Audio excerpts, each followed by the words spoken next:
Donald Trump is cracking. It seems that the incessantly bad polling is finally getting to him, and he once again finds himself in the middle of a very public meltdown, lashing out at former President Joe Biden and saying the people who rigged the 2020 election, which he actually lost freely and fairly, should go to jail.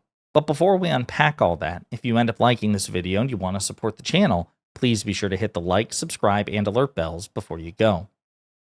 All right, friends, I'm going to give you a refresher on the polling. Again, it's pretty bad for Trump, but I actually want you to first get a taste of where his mind is, because he went on this really unhinged rant very early this morning. And again, it seems to be because the polling is bad. So he says, crooked Joe Biden got us into a real mess with Russia and everything else, but I'm going to get us out. Millions of people are needlessly dead, never to be seen again, and there will be many more to follow if we don't get the ceasefire and final agreement with Russia completed and signed. There would have been no war if I were president. It just 100% would not have happened. Likewise, there would not have been October 7th with Israel. The pullout from Afghanistan would have been done with strength and pride and would not have been the most embarrassing day in the history of our country. It could have been a moment of glory. Also, there would not have been any perceptible inflation. Instead, we had record-setting, country-destroying inflation like we've never seen before. Also, we would have had an impenetrable border with very few illegals getting in. Oh, what a difference a rigged and crooked election had on our country, and the people who did this to us should go to jail. God bless America and make America great again.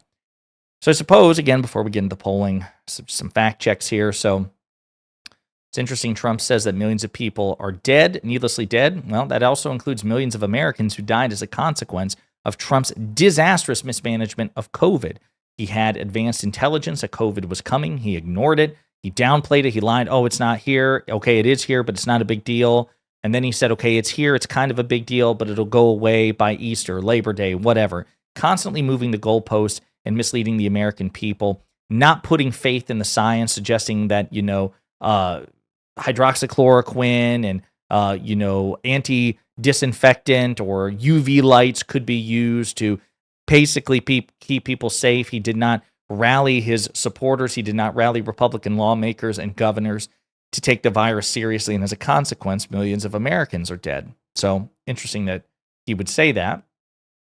He says there would have been no war if he were president. Again, we don't know. That's called the counterfactual. We don't know that that's true. Russia continued to invade and occupy parts of Ukraine that began under President Obama, to be sure, but that military occupation continued under Donald Trump.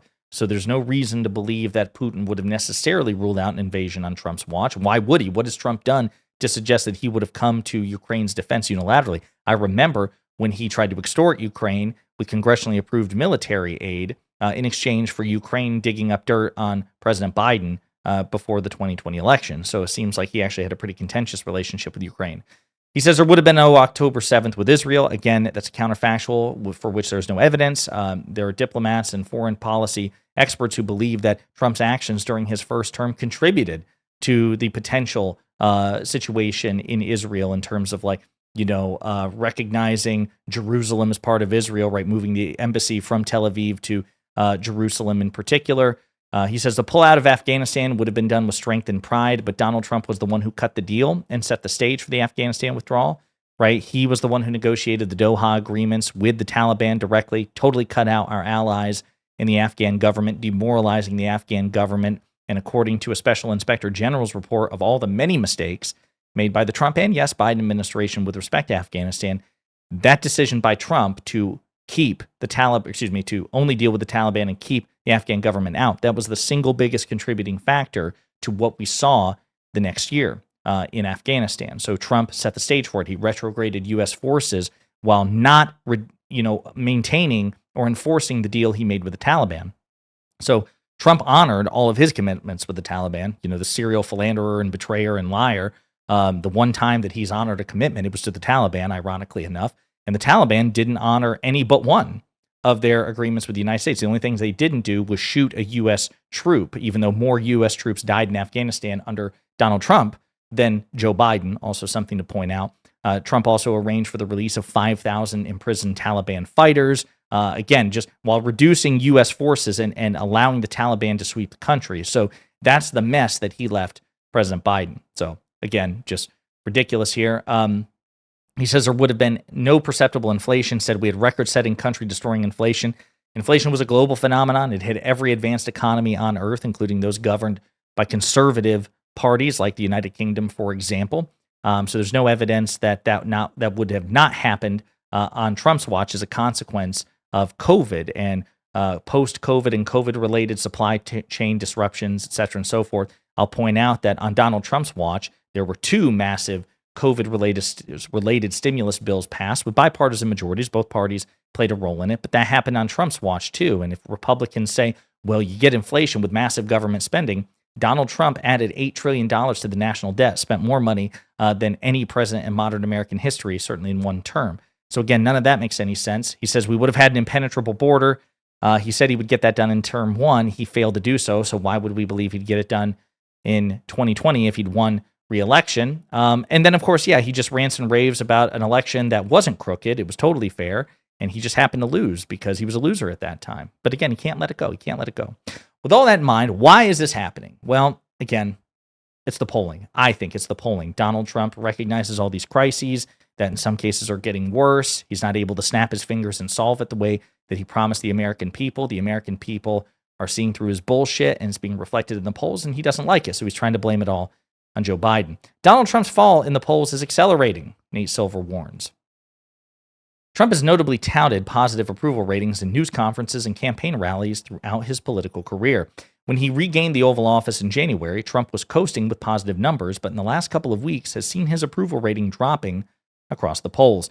In a post to X, formerly Twitter, Silver, Nate Silver, whether you like him or not, I dislike a lot of things about him. Again, I think he spends way too much time bitching about Democrats and Joe Biden and not enough time bitching about Donald Trump. I digress. Silver posted about Trump's approval numbers slipping. Quote, this is getting to be a reasonably fast decline. We launched last week and Trump's approval was plus 0.5. Now it's negative 1.7, Silver said. In the Silver Bulletin, Trump's approval average is aggregated from other media outlet surveys. As of Thursday, Trump's approval is 47.3% with a disapproval rating of 49%. So he is underwater, the shortest honeymoon in modern American history. And yes, was Donald Trump at his best this year more popular than ever? Yes, but only in comparison to himself. He was always unpopular, net underwater in his first term. He never was above water with respect to approval rating. He was this term, but quickly fell underwater. Again, the shortest honeymoon, and he was less popular. Donald Trump is less popular now and has been less popular now than he's been compared to like President Biden. Even President Biden, who left office a very unpopular president. Donald Trump overall was less popular than Joe Biden was because Joe Biden had a higher approval rating at this point in his presidency than Trump has had in this point in his presidency. Quinnipiac University poll released Thursday is also included in Silver's average. In the poll, Trump has a 42% approval rating compared to a 53% disapproval rating. Staggering stuff. So to me, this is just a reflection of, again, the polling being not in his favor. Now, of course, he's still president. He's president for the next 4 years, whether he's popular or unpopular. Quite frankly, no matter what he does, because there's nothing this man could do that would ever cause the Republicans to either vote to impeach him, let alone vote to impeach him and then convict him in the Senate. So he quite literally has all kinds of get out of jail free cards that he can play politically and otherwise. But he's an egotist and he wants to be loved. And unfortunately, he's not. And he never will be, at least not by a sustainable majority in the country. So I think that's why he's losing his mind on Twitter and social media, ranting about a man who has not been president for 2 months now. But that's where we are. Donald Trump is not solutions oriented. Donald Trump is not a unifier. Donald Trump is not a credible, competent, substantive thinker. He's a petulant, malignant narcissist authoritarian who lashes out like a child, even though he's the most powerful man on earth, at least potentially besides Elon Musk. That's the guy who has his hand on the nuclear codes. Pretty disturbing. In the meantime, let me know what you think in the comments.